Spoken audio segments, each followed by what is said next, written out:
Welcome to Raised on D&D podcast. Each month, Raised on D&D brings you inspirational interviews with tips and strategies to enrich your family's gaming experience. Your host for Raised on D&D has been a game master for 30 years and father to 3 gamers. Here is Nick Cardarelli. Welcome back, gamers. I'm your host, Nick Cardarelli, and this is Raised on D&D. My next guest is from Rio de Janeiro, Brazil. He's best known as the creator of both Star Blades and Cosmic Spells, a sci-fi RPG, and Dark Streets and Darker Secrets, a modern horror RPG. He's also an illustrator for various RPG publishers. He's currently working on a family-friendly role-playing game called Lost in the Fantasy World, soon to be on Kickstarter. Please welcome Diogo Nogueira. Hi, Diego. Thanks for being on the show today. Thanks for inviting me. It's a pleasure. Thank you. Well, we're going to talk about Lost in the Fantasy World and get into that a little bit more. But first, we kind of want to get to know you as a gamer, and you're also a father. Is that right? Yeah. I have a 4-year-old boy. Okay. And we're going to talk about a little bit about your gaming at home as well. So, Diogo, how did you start playing tabletop role-playing games or Dungeons and Dragons? Yeah, well, I started about in 1990. I was born in 84, and I probably started 1992, 93. I was already playing those game books like Fighting Fantasy, the series, like the Death Trap Dungeon and things like that.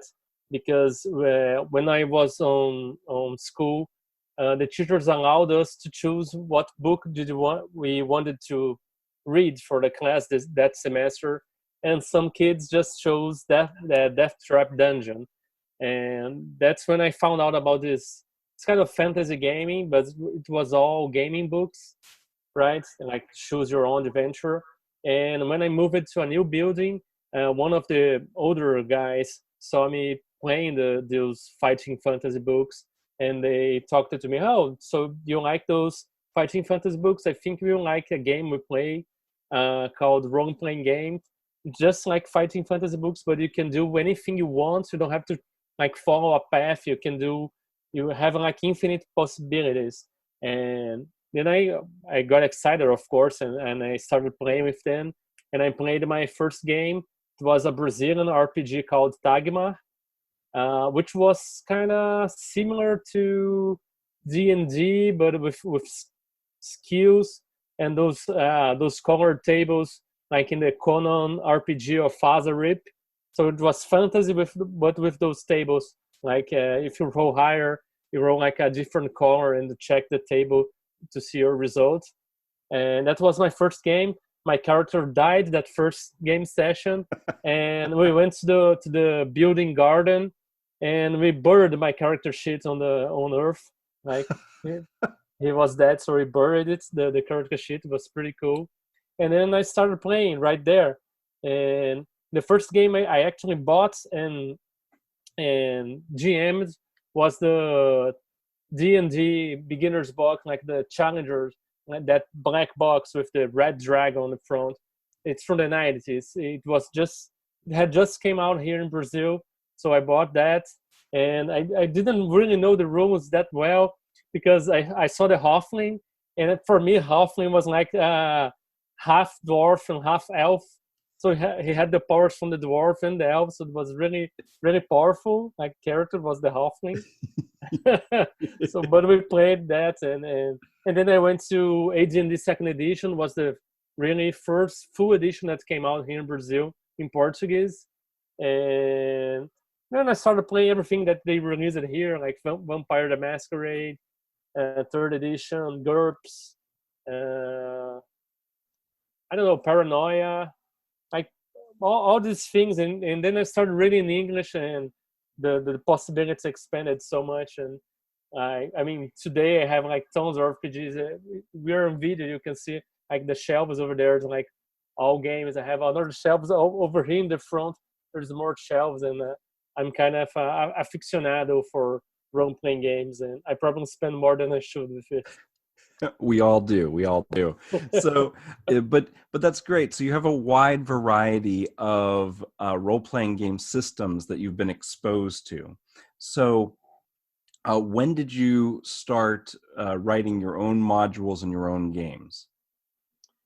Well, when I started college, like in 2008, uh, I kind of reduced my time playing and buying stuff because, well, my money was on buying stuff from college. I did art school, so I had to buy like expensive paper and paints and brushes and all this kind of stuff. And I kind of stopped playing while I was in college and started working. But 2009, when I got like a good job and started earning some money, I started having money again to buy games, and I bought that D&D fourth edition. And reading it, it sounded really cool for me. Like, oh, it's really well balanced and then well designed and stuff.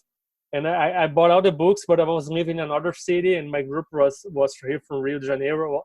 I moved to São Paulo, but when I came back to Rio for another job, and I started playing it. And after a year playing it, it wasn't like as I remember playing D&D and the games I liked playing. It was really more tactical, and things took like a much longer than it used to take. And I started exploring other possibilities. I discovered the OSR, like I discovered Labyrinth Lords, and I downloaded it. It was free, and I downloaded it and played in one night, like a 3-hour session, a full adventure that I would have taken like 3 or 4 sessions with D&D fourth edition. And I said, wow, that's what I want to play now. And I started delving into the OSR. I started delving on the story games, kind of side 2. I played Fiasco. I played like other games that was more like you telling the stories and with the dice giving some narrative cues. We had some games here in Brazil, like Violentina, Terra Devastada, and other games that was on that line. Cosmic Patrol, which is more like a narrative retro sci-fi game.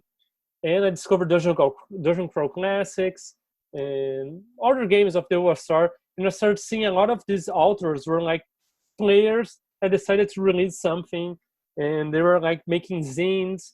They had all this do-it-yourself attitude and producing their own stuff and changing and sending through mail to one another zines, and really like a artisanal kind of production. And I did graphic design and art school, so this putting your hands on the material and doing something yourself was really my kind of thing. So I decided to try to start doing this too, and I started designing a game here in Brazil called Bruxos e Bárbaros, which would be translated as Warlocks and Barbarians.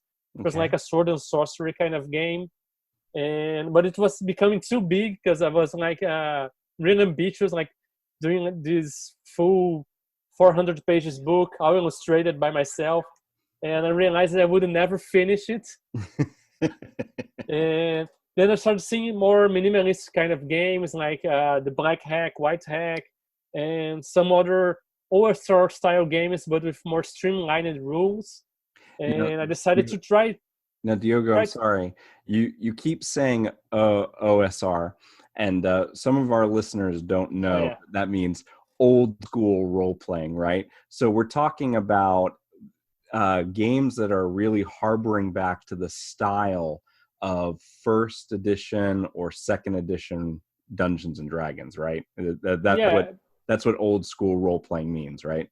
Yeah, and OSR can stand for a lot of different stuff. Some people say old school role playing, some people say old school revolution, old school renaissance, and things like that. And it harkens back to the RPGs on the 70s and 80s. Not only D&D, like even advanced fighting fantasy. There's like this Troika RPG, which harkens back to this British old school style gaming, or even Zweihander that harkens back to the first editions of Warhammer Fantasy Role Playing. So OSR is like a old style gaming from the 70s and 80s, and even AD&D second edition, some people doesn't really feel it's kind of in the OSR because it was already in the 90s and had a lot of this focus on characters customization and kits, and the War doesn't really go that way. So, but yeah, it's a style of game that harkens to the style of the 70s and 80s. It was more focused on open gaming and difficulty like character depths, and not so much about character customization, but open worlds, and you can explore a lot of different paths and not follow like a adventure path like beginning to end. There was great books describing these styles. That is the Matt Finch's Quick Primer for Old School Role Playing, and there is the Principal Apocrypha from Ben Milton and other authors too that try to explain the old school style of play, like using the kind of the Dungeon World principles, like the Apocalypse World principles, but explaining this style of gaming. And that's what you've gravitated towards, because it harkens back to what you grew up on and what you enjoyed. Yeah, although the game that I played most was D&D Third Edition. I played second edition a bit, but I played more third edition. And for me, the OSR was like a discovery. I didn't know about D&D BX or original Dungeons and Dragons. For me, the OSR is something completely new for me, and I fell in love for it because it's more refreshing. Like the rules were more concise. It focused more on what was happening on the game instead of outside the game. We didn't spend like 3 hours making a character sheet. Let's make a character sheet in 15 minutes and start playing, and our characters develop through playing and not through building our characters. That's something that really stick to my mind, and I fell in love with. So the Solar Blades and Cosmic Spells and Dark Streets and Darker Secrets, these two games that you've created, both of them have that quick character making and jumping right into the adventure as well, right? Yeah. You see, like Solar Blades and Cosmic Spells is like a 450 pages book, but it's like a digit size.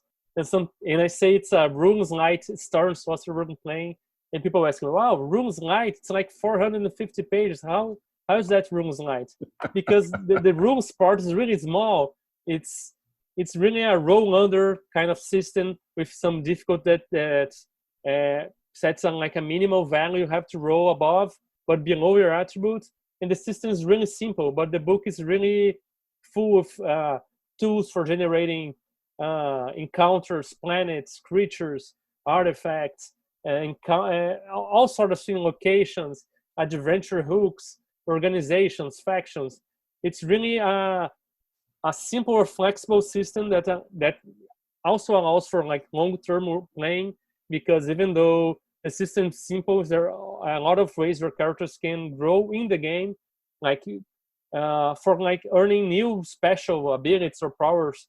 The system proposes you quests for them in the game, and not just acquiring a level and then getting a new ability. Like you have to get them to play, and like more than half of the book is just tables for generating planets, enemies, factions, and adventures. So it's like a toolbox for the game master to be able to design features within Solar Blades and Cosmic Spells. Yeah, and you can even generate your own universe. Like there is a system that you roll some dice and it generates a lot of different sectors in the galaxy with their own regions and their connections and paths you can follow. So it's also a toolbox you can use with other sci-fi games if you want. But the system is really flexible and exciting to use. It's not like a minimalist game, like you don't have much to work on, but it's not like a super detailed. For me, it's like the right balance. I say that I design games that I want to play, And that's why I designed them with so much passion, because these are the games I want to play. I play them, and I feel lucky when other people like them and want to play them and talk good things about them, because I really made these games for me, and if other people like them, it's just like a bonus for me, I guess. Well, Diogo, let me ask you this. I know your son is young, but have you started introducing him to tabletop games at all yet? Yeah, well, the Lost in the Fantasy Worlds like engine was developed playing with my 4-year-old son. He's like 4.5. Is almost a few months, more a few months he'll get to 5-year-old. So I started testing some of stuff from the system for him. Of course, we can't play really long because his attention just play something, just get the Legos and play with something else. But like we play like half an hour to 1 hour together. We play other tabletop games like some card games, some games that are made for children. But I play with him. I developed the system with him. It's not based on the same setting as Lost in the Fantasy World. Like he plays like Paw Patrol or Adventure Time and things like he watches on TV. Uh-huh. And I started playing Hero Quest with him too. Well, the old Hero Quest board game. Yeah. That was always a favorite. Yeah, and but he doesn't follow all the rules, so I have to improvise. Last night he wanted to make friends with the monsters instead of battling them, so you had to improvise. Like, okay, you want to make friends with the skeleton. So what do you say to the skeleton? What are you offering him to make him feel he can trust you and become your friends and stuff like that? So he started offering bones from other skeleton he had defeated, so he could make more arms for the skeleton and things like that. So we have to improvise with children. And Lost in the Futuros talk about a little bit of the process I made playing with him, stuff I had to do to incorporate the children playing the game. So like tools I used to play with him. So you're developing, or you're already finished developing, Lost in the Fantasy World, and so that's almost ready to come out. Tell us a little bit about that. And there are a lot of there's a lot of family-friendly RPGs on the market right now that people are enjoying. And tell us a little bit about how Lost in the Fantasy World is going to be unique in comparison.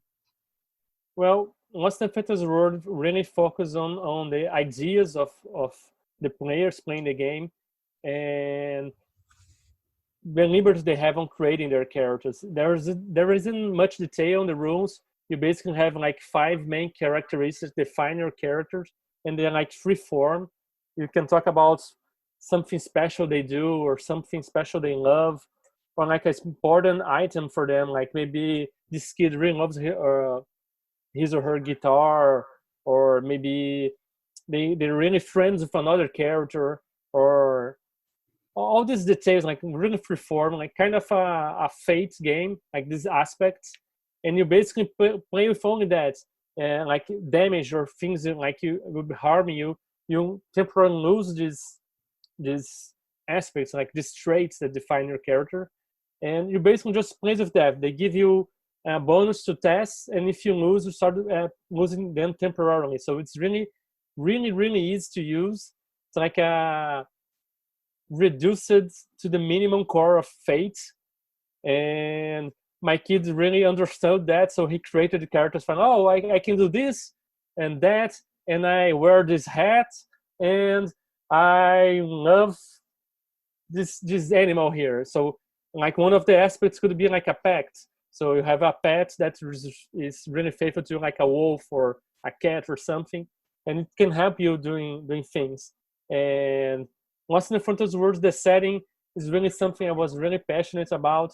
It's inspired by fiction that put kids and teenagers in these fantasy world situations, like they're trying to come back to their real world, but these fantastic worlds really need them there. Like they are the heroes the world needs, but they need to get out.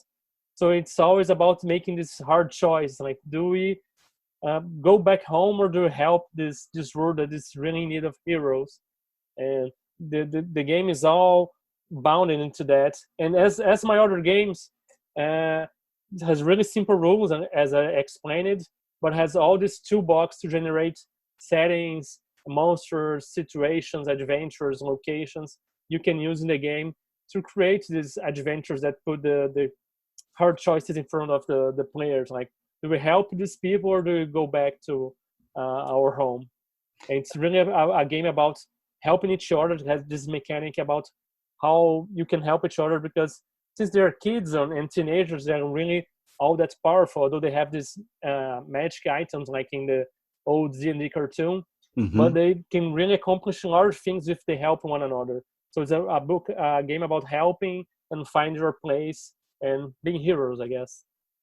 That's terrific, and I like that it's going to be another toolbox for every family can create unique adventures for their own children, to drive home that helping each other, that teamwork, that choosing helping others over selfishness. That's really, really fantastic, and so we're really excited. The game is designed as like a children's book, so it's like a square format, really well illustrated, and the fonts are like kind of big enough for kids to read. And there's a whole section about playing with kids and helping kids become game masters in the game. So, and I've studied a lot about teaching kids. I was a teacher to kids too. I read a lot of books about creativity and stuff. And what's the experience I had with my kid, how to make him play, like using the place you are to build things. Like, you're playing with kids, they want to use the Legos, they want to use the monsters they have, the toys they have, like the mega blocks my kid has. They make a dungeon, so he would adventure using that. So there's a lot of ideas and helpful tips to help bring the kids to the game and make them feel more comfortable playing the game and even GMing someday. That's terrific. So you've got the tips in there for the parents to incorporate just the things in your children's toy boxes to really bring the game session to life, and how to present it to them. Well, a lot of parents that we've been talking to lately don't have backgrounds in role-playing games like you and I. Like, they are starting to do tabletop role-playing because they want to spend that quality time with their children. They realize what a great tool it is for forming those family bonds, for education, those kind of things. And so I think it's terrific that you had that foresight to put that into the book itself to help those parents out who maybe are like, well, I really want to do this, but I've never done it before myself, and I want to do this with my children and my teenagers. And that's really, really great. And also not making the book user friendly to the point where it'll help the children develop into their own game masters. My son is one of my sons is 12 years old, and he's really got that fever to be his own dungeon master, and he's writing his own modules and things like that. We're really excited and encouraging, and looking forward to see what he can do. But I think parents feel that way. You show your children a skill or an ability of yours, and they emulate it and improve upon it. That gives you a little sense of pride. And of course, gamer parents are no different in that respect, right? When can we expect to see Lost in the Fantasy World? Well, our initial plan was to make a Kickstarter to fund like a print run for the game. The game is already done. It's illustrated, it's laid out, it's edited, it's ready to go. But we wanted to make like a nice print run, because to have this nice children's book quality, like the binding to be durable, and we wanted to make a print run to even donate some books to like libraries and public schools. We were planning to make the Kickstarter on late April, but because of this coronavirus pandemic, we might have to postpone it like a few months, I hope.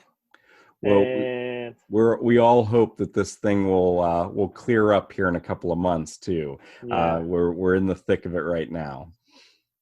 but yeah, that's it. It's already to go as soon as you have some time and see people are back on their feet too. Make more people play together, like play with families and friends, and introduce more people to their hobby. And even if you're not like an adult, you want to play a game that's harkens back to the old D&D cartoon or the Chronicles of Narnia, or even never ending stories. It's a perfect game for that, and it's really easy and fast to play. There's copies, you can acquire copies on Drive Through RPG. Actually, Dark City and Darker Secrets, because of this pandemic and people having to stay at home isolated, we've made Dark City and Darker Secrets a pay what you want product. So if you want to check it out, you have like you're bored at home, you can download it and even buy the print version for whatever price you want to pay for it on Drive Through RPG.